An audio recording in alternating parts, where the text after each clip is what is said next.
So guys, good morning. So kasama natin ngayon si Sikat Pilipinas na nakita natin siya dito sa Pagudpud habang kumakain. So na-meet natin siya. Kita natin yung bike niya. So andito siya ngayon. Nice to meet you, Sir Sikat Pilipinas. Morning Andito po. siya. Hello po. Ayan. So tatanungin lang natin siya kung ano rin yung mga unforgettable experience niya sa kalsada during sa pagbabiyahe niya ng kanyang bisikleta. And good morning po. So dito po sa bahagi ng aking paglalakbay sa lalawigan ng Ilocos Norte, ang hindi ko malilimutan at diary novel na memories ay kung dati sa libro ko lang po nababasa at naririnig ko lang sa radyo at ngayon nandito na ako. Kahit mahirap yung mga kalsada, may merong konting ahon sa bigla ang mga kwan din, hindi natin makuan yung weather at ihip ng hangin medyo malakas kaya hinihila at thankful na din po ako sa mga kindness ng mga Ilocano na ina-assist at hinihila nila yung bike ko. Hinihila nila yung bike. Never mo rin na experience na may mga nagtitrip sa'yo sa kalsada, ganyan, kung nagtitripan ka, o mga lasing, ganyan, walang mahabol-habol sa'yo, ganyan. So far, wala pa naman po. Kasi kung may, in time na sa aking biyahe po dito, wala pa naman po akong na-encounter na ganon.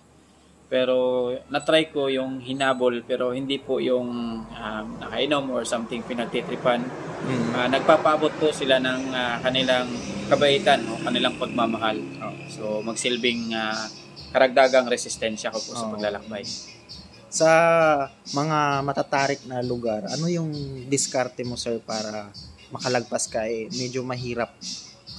Ano yung discarding ginagawa mo para malagpasan mo yung mga matatarik na akyatan?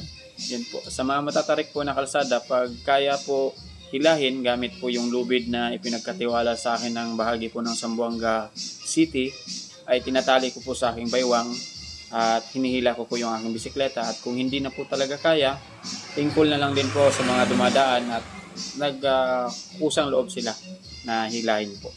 So, imbis na magbayad po ako, kasi yun nga, gumagamit po sila ng gasolina, so hindi na po nila tinatanggap yung bayad po.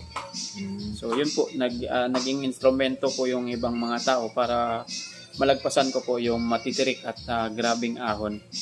So, si sir ay tubong Bukidnon, Bisaya. Bisaya.